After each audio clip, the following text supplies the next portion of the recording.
why do we have a thing called the Vatican Bank? First of all, it's not called the Vatican Bank. That's kind of slang for it.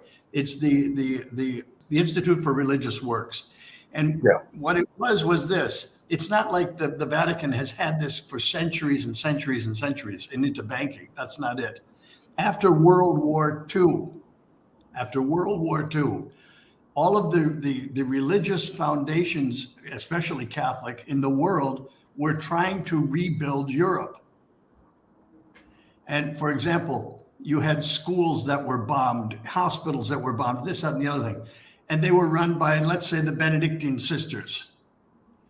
Well, the Benedictine sisters had a place in Chicago, and they had money, extra money, that they wanted to give to a place in Dusseldorf after the bombing to rebuild it and open a charity there.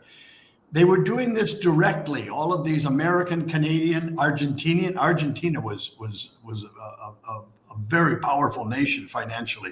I don't know if you know this, but they were the ones. Argentina was the one that were the ones that built the Gregorian University. It was built, that was from money from Argentina. So there were all of these places that had religious houses in the world, and they were trying to charitably help the reestablishment of the church and of society in Europe. Well, to put it mildly, they were being ripped off because they had to go through different countries. They were losing on exchanges from dollar to whatever it was, to the lira, to the whatever.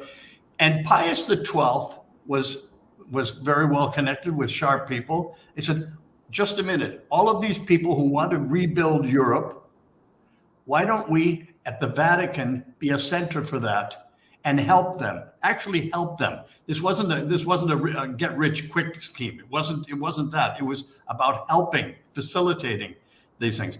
And everyone agreed it was fabulous. It was fabulous. Mother Pasqualina herself told me that this was a fantastic idea, and it helped. From there, they could control things. They weren't being ripped off by different taxes and things. And all of this money got to build up nations and charitable works in nations. Now, as we got into peacetime in the 1960s, the 1970s, 1980s, all of a sudden things changed a little bit. No longer was Europe being rebuilt of this. And it's sort of like, I put it this way, Robert. There was a point where point in time where the church forbade usury, right? Absolutely. You could take no interest on a loan. Let me just put it simply. Then all of a sudden, people were seeing, my goodness, money can make money. Right? All right, good. So no, it's not crooked. Money can make money. Well, let's help money make money. There's not a problem with it.